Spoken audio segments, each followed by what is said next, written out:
Varicose వ్యాధితో బాధపడుతున్నారంట. తక్కువ ఖర్చుతో ట్రీట్మెంట్ కావాలి అనుకుంటే ఎవిస్ హాస్పిటల్ని సంప్రదించండి. నమస్తే గురుగారు. ఓం శ్రీ మహాగణాధిపతయే నమః. గురుగారు, ఆడవాళ్ళు తల నీలాలు ఇవ్వొచ్చా ఇవ్వకూడదా? ఇదొక టాపిక్ అయిపోయింది. ఇప్పుడు చాలా మంది అడుగుతూ ఉన్నారు. బికాజ్ కొంతమంది మొక్కితే మాత్రం ఇవ్వాల్సిందే అంటున్నారు.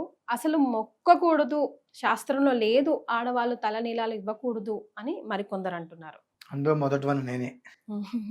మరి ఏం చేయాలంటారు గురుగారు? అసలు మొక్కడం ఎందుకు అంటారా, లేకపోతే మొక్కిన తర్వాత ఇవ్వచ్చు అంటారా? అట్లయితే మనం ఇప్పుడు పిల్లలకు కూడా తలనీలాలు ఇస్తూ ఉంటాం కదా గురుగారు, ఆడపిల్లలకి మగ పిల్లలకు కూడా. మరి ఇందులో ఇది శాస్త్రోత్తమా కాదా? ఇక్కడ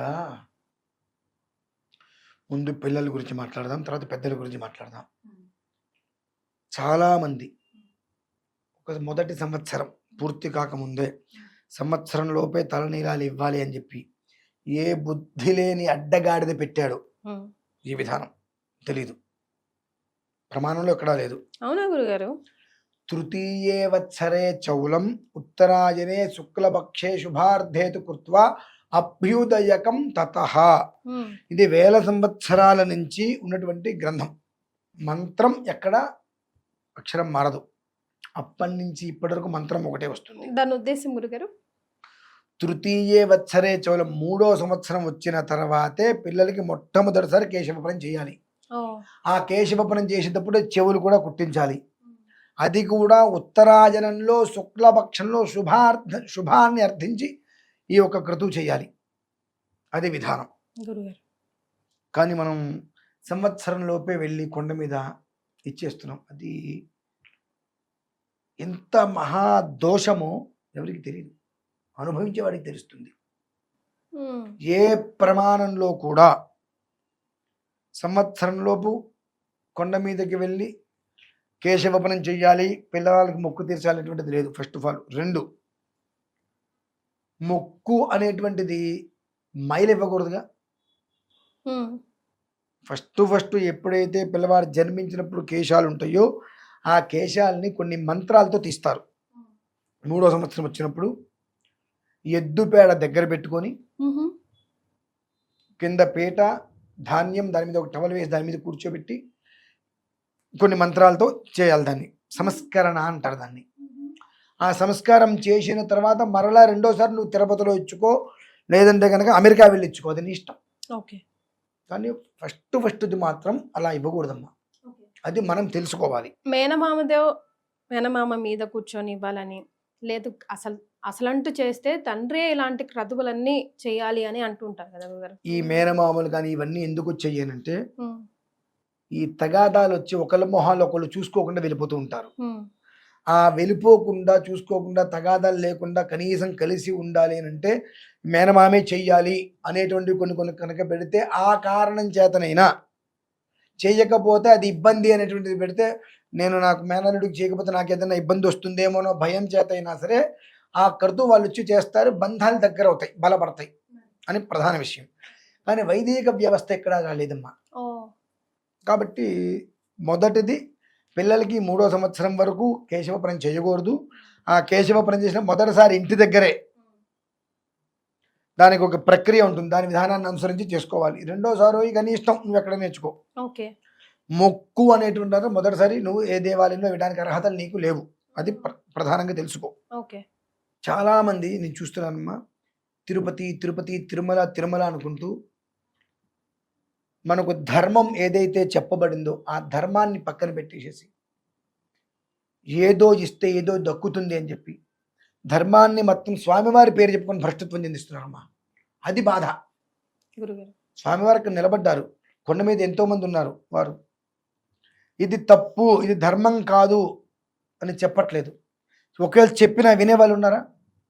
లేరు. మా చిన్నప్పటి నుంచి అంతే ఇస్తున్నామండి అంటున్నారు. అది ధర్మమా కాదా అని ఆలోచిస్తున్నావు నువ్వు? ఆలోచించట్లా. ఇది పిల్లల విషయంలో మనం చేసే తప్పులు. ఇకపోతే పెద్దవాళ్ళు, స్త్రీలు, పురుషులు కూడా. మనం మంగళ షాపుకి వెళ్ళి వస్తే ఏం చేస్తామంటే మనం ఇంటికి రాగానే స్నానం. ఎందుకని? దానికి కొన్ని విధానాలు చెప్పబడి ఉన్నాయి.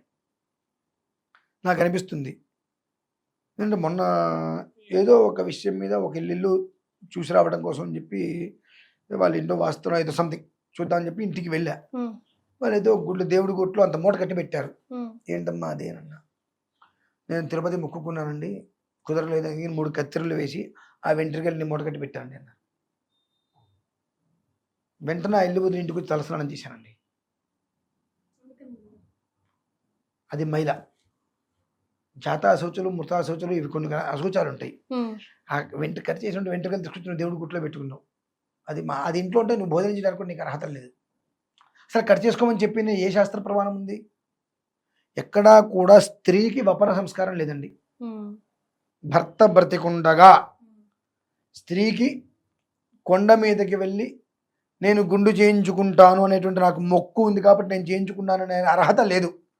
దీని గురించి 100 మంది 1,00,000 మంది ఏం మాట్లాడుకున్నా సరే ఐ డోంట్ కేర్. బుద్ధి లేనివాడు, అన్నం తినకుండా అశుద్ధం తినేటువంటి వాడు, జ్ఞానం లేనివాడు, విచక్షణ లేనివాడు, ధర్మజ్ఞానం లేనివాడు, ధర్మం అంటే ఏంటో తెలియనివాడు, సదా పాపి, సదా కోప స్వభావమైనటువంటి వాడు ఇష్టం వచ్చినట్టు మాట్లాడుకుంటాడు.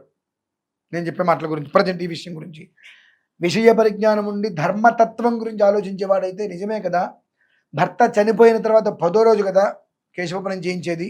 ఒకప్పుడు భర్త చనిపోయిన తర్వాత కదా కేశవపనం చేయించేది. అప్పటి వరకు కూడా స్త్రీకి కేశవపనం లేదు కదా అని ధర్మాత్ములు, సౌశీల్యులు అర్థం చేసుకుంటారు.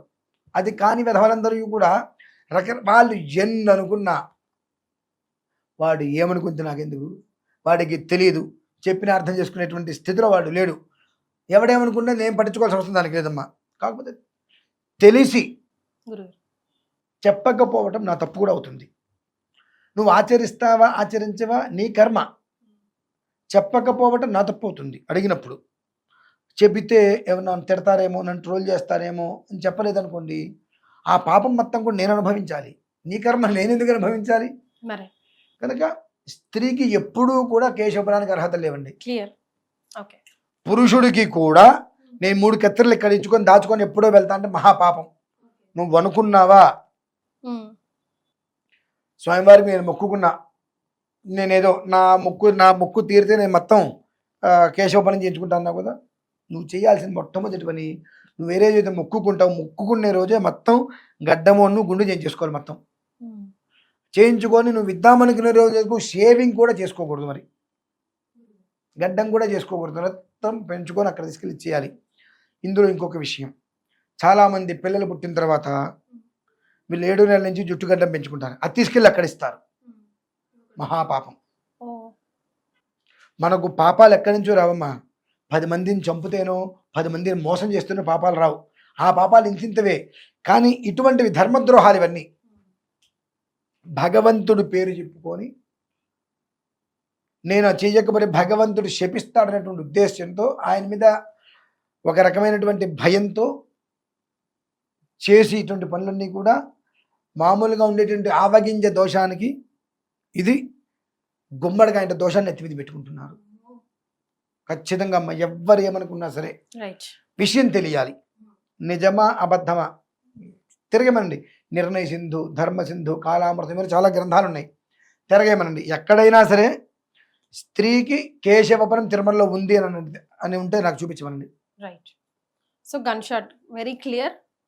అస్సలు చేసుకోకూడదు, అసలు అలాంటి మొక్కకూడదు, తర్వాత మనమే ఇబ్బంది పడాల్సి వస్తుంది. కాబట్టి చాలా సంతోషం గురుగారు, ధన్యవాదాలు.